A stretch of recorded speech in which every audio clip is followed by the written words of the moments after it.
Dans cette vidéo, je vais te parler du projet Elrond eGold et te décrire son white paper afin que tu comprennes mieux les mécanismes derrière leur technologie et pour que tu te fasses ton propre avis, à savoir si ce projet est intéressant et peut perdurer dans les années à venir.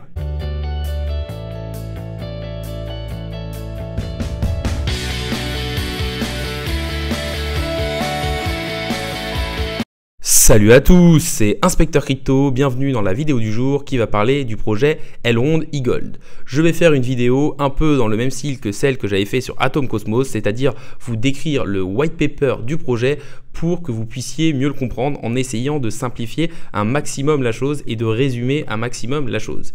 N'hésitez pas à liker la vidéo, à commenter pour me dire les projets que vous voudriez que j'analyse. N'hésitez pas non plus à vous abonner, ça récompense le travail que je fais au jour le jour et ça permet de faire grossir la communauté. N'oubliez pas non plus mon Twitter InspecteurCrypt1, ça me permettra de gagner en visibilité. On va donc tout de suite passer sur le thème de la vidéo du jour, à savoir le projet Elrond eGold. On va maintenant attaquer sur le white paper d'Elrond eGold.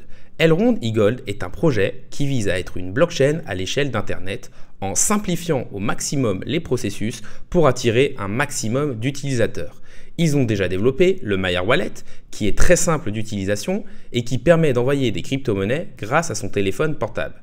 Le Maiar Exchange permet l'échange de crypto-monnaies de l'écosystème Elrond et de faire de la finance décentralisée via des pools de liquidités.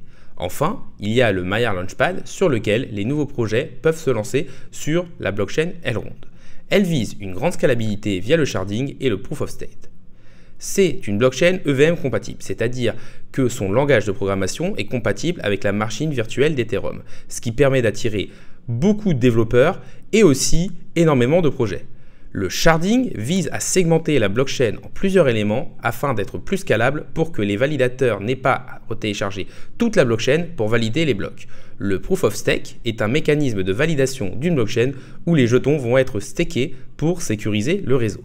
On va passer sur la partie introduction du white paper. L'objectif d'Elrond est d'être la plus adaptée aux utilisateurs et leur vision est que pour cela, il faut une grande scalabilité, c'est-à-dire une grande vitesse de transaction. Ils veulent résoudre le fameux trilemme de la blockchain, qui pour faire simple, nous dit qu'il est très compliqué de respecter les trois principaux piliers d'une blockchain, à savoir la scalabilité, la sécurité et la décentralisation. Il faut toujours en sacrifier un pour améliorer l'autre. Il vise à être entièrement décentralisé, très sécurisé, fortement scalable et efficient, avoir des coûts de transaction bas et à être interopérable. Via l'adaptative state sharding, ils veulent réduire les temps de latence en priorisant les shards et en améliorant la fusion des différents shards. Leur technologie de Secure Proof of Stake se rapproche de celle d'Algorand avec une meilleure scalabilité grâce à un processus de validation des blocs via consensus de validateurs qui sont sélectionnés de manière aléatoire et un processus de nodation des validateurs. Concernant la partie sur l'architecture du réseau, il y a deux principales entités chez Elrond, les utilisateurs avec leurs différentes clés privées et les nœuds qui valident les différents blocs. Comme expliqué précédemment, le réseau est segmenté en plusieurs parties appelées shards. Ces shards sont validés par le consensus d'un groupe de validateurs sélectionnés de manière aléatoire. Les frais de transaction ainsi que les récompenses aux validateurs sont payés dans le token utilitaire, à savoir le Elrond eGold ou EGLD. Le système fonctionne sur le fait que 2/3 des validateurs sont honnêtes et qu'avec le système de notation, on aura toujours un consensus avec un maximum de validateurs honnêtes. Ils utilisent aussi le slashing qui vise à punir les mauvais validateurs. Ils fonctionnent par époque, qui a une durée environ de 1 jour, qui sont elles-mêmes fragmentées en manches ou en rounds. Pour devenir validateur, il faut staker des EGLD, puis on est mis sur la liste d'attente pendant une époque avant de toucher les différentes récompenses. Tous les blocs seront notifiés sur la méta-chain d'Elrond. Concernant le travail qui est fait par l'équipe, il faut savoir que pour faire naître ce projet, les équipes d'Elrond se sont inspirées des autres blockchains, à savoir Ethereum, Algorand ou par exemple encore Zilliqa. Puis ils ont cherché à améliorer les différents process existants, principalement en améliorant la scalabilité. Par rapport à Algorand, ils ont réduit le temps de sélection des groupes de consensus pour les validateurs. Par rapport à Zilliqa, ils vont plus loin dans le sharding en utilisant à la fois le sharding de transaction, mais aussi celui de réseau et celui d'état. En gros, ils utilisent le sharding dans toutes ses facettes. Concernant la scalabilité via l'adaptative state sharding, il faut savoir que cette méthode permet de processer des fractions de toutes les transactions et de gagner en coût et en scalabilité, c'est-à-dire en vitesse de transaction. Cela peut permettre de valider beaucoup de transactions en parallèle. La blockchain est donc plus efficiente. Ils utilisent le sharding dans sa globalité en combinant le sharding de réseau, c'est-à-dire optimiser la communication, le sharding de transaction et le sharding d'état, à savoir si les différentes transactions sont invalides, en cours ou alors réalisées. Tout cela demande une excellente synchronisation pour bien relier chaque transaction à la bonne adresse. Il faut aussi garder les informations disponibles et traçables. L'architecture globale du sharding est basée sur un arbre binaire qui distribue les adresses de compte avec les transactions et leur état, fail, success, etc., etc. On va maintenant parler un peu du consensus via le Secure Proof of Stake. Ce qu'il faut savoir, c'est que l'approche d'Elrond est de combiner la sélection aléatoire de validateurs, l'éligibilité de par le staking et la notation via les smart contracts avec l'utilisation d'un groupe de consensus. Ils veulent tout simplement avoir un maximum de sécurité pour que ce groupe qui va valider les différents blocs soit le plus honnête possible. Concernant la couche cryptographique, l'utilisation de signatures cryptographiques digitales va permettre de sécuriser l'accès aux données via des clés privées. Ils utilisent la BLS Digital Signature qui permet à un utilisateur de vérifier que le signataire est authentique, toujours dans l'optique d'une meilleure scalabilité en gardant une grande sécurité. Pour résumer, le leader du groupe de consensus va créer un bloc qui sera ensuite validé ou non par le groupe, puis signé via une multisignature des membres du groupe.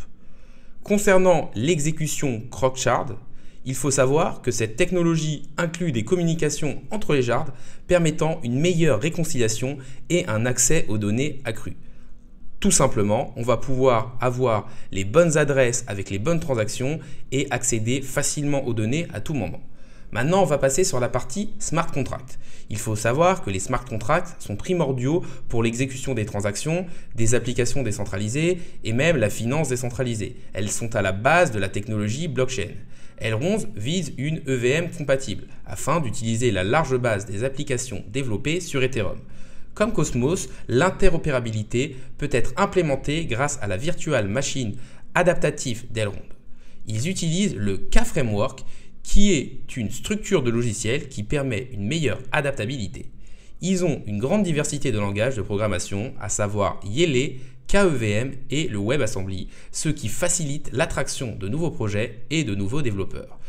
Les contrats intelligents dans une technologie de sharding représentent le plus grand défi d'Elrond, qui en est encore à ses débuts. On va maintenant passer sur la partie amorçage et stockage de données. Pendant une époque, c'est-à-dire 24 heures ou une journée, la configuration des shards reste inchangée. À la fin de chaque époque, il y a une redistribution des validateurs pour optimiser la sécurité et la décentralisation.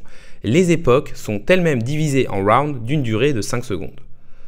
Au niveau de tout ce qui va être évaluation de la sécurité, Elrond utilise des générateurs de nombres aléatoires pour une meilleure sécurité et décentralisation.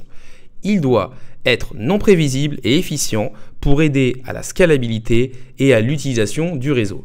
Un numéro aléatoire est créé à chaque ronde. Maintenant, on va arriver sur la partie concernant les vrais problèmes que peut rencontrer une blockchain. Il faut savoir que la décentralisation est importante au niveau de l'optique et de la façon de penser dans les crypto-monnaies, mais va souvent de pair avec une faible scalabilité par rapport au monde centralisé. Les blockchains rencontrent deux principaux problèmes, à savoir leur taille, qui doit rester acceptable pour qu'on puisse justement les faire tourner sans avoir des machines très puissantes, et aussi la saturation des réseaux qui arrive souvent lors d'un bull run et d'une forte demande. On va maintenant essayer d'arriver sur la partie conclusion. La solution de sharding d'Elrond est totalement scalable. Selon les tests d'Elrond, elle pourrait même absorber plus de transactions par seconde que Visa, ce qui démontre sa forte résilience. Il y a beaucoup de choses à venir, comme la création d'une intelligence artificielle pour mieux contrôler les mauvais comportements des validateurs, travailler sur l'interopérabilité et améliorer la confidentialité via le Zero Knowledge Proof. La Secure Proof of Stake permet aussi à la blockchain d'Elrond d'être plus écologique et d'attirer donc plus d'investisseurs. De plus, l'équipe continue à travailler durant ce bear market et est composée d'éléments solides et reconnus dans l'écosystème comme son CEO Benjamin Minggu. Leur écosystème est déjà très développé et ils ont une belle et forte communauté. On arrive sur la fin de la vidéo, donc déjà n'hésitez pas à liker la vidéo, n'hésitez pas non plus à commenter pour me dire quel type de projet vous voudriez que j'analyse, n'hésitez pas non plus à vous abonner, ça récompense le travail que je fais au jour le jour et ça permet de faire grossir la communauté. N'oubliez pas non plus mon Twitter InspecteurCrypt1, ça me permettra de gagner en visibilité. Pour conclure de manière assez rapide, Elrond est un beau projet avec une belle technologie qui vise une grande scalabilité et à se développer dans les années à venir. La vidéo du jour est maintenant finie, salut à tous et à la prochaine!